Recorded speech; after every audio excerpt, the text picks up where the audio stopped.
How I engage and what are the different factors playing a role అక్కడ అన్నది అక్కడ that becomes question అక్కడ.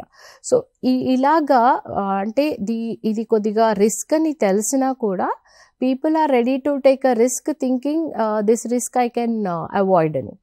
So దాన్ని perceived risk అంటాం మేము. ఆ లో ఉన్నటువంటి వాళ్ళు ఎక్కువగా, not every child gets into that.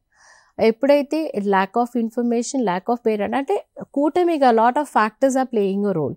ఇంకోటి నెగటివ్ ఇమోషన్స్ని కోపింగ్ మెకానిజం అంటే escapism from reality. Lot of ఇందాక మీరు ఒకళ్ళు అడిగారు లో సెల్ఫ్ ఎస్టీమ్ అంటే ఒక అబ్బాయి delta case, this boy he feels తనకి వ్యాలిడేషన్ అంతా కూడా ఈ గేమ్ ఆడి విన్ అయ్యి దేర్ ఈస్ సంథింగ్ కాల్డ్ ఆ particular game was keeping a leader board.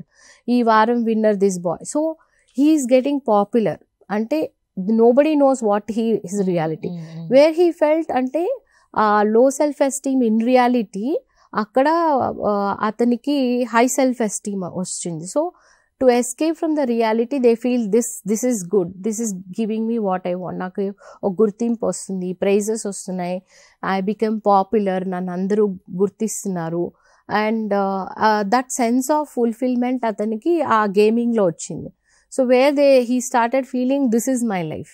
And ఇక్కడ వచ్చినంత హ్యాపీనెస్ నాకు రియల్ లైఫ్లో people don't talk to me, నేను ఐసోలేటెడ్గా ఉంటాను, నేను ఇంట్రోవర్ట్, నేను షైగా ఫీల్ అవుతాను, I don't want to make a connection. ఇక్కడ I can talk anything. So that kind of platform this particular gaming zone is giving me అని.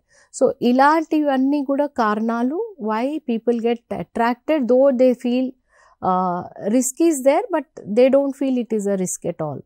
సో అలాగా చాలామంది ట్రాప్ అయ్యి సైబర్ బులింగ్కి, సైబర్ స్టాకింగ్కి గురైనటువంటి పిల్లలు కూడా ఉన్నారు. ఐ మీన్ అంటే we talk that as a consequences.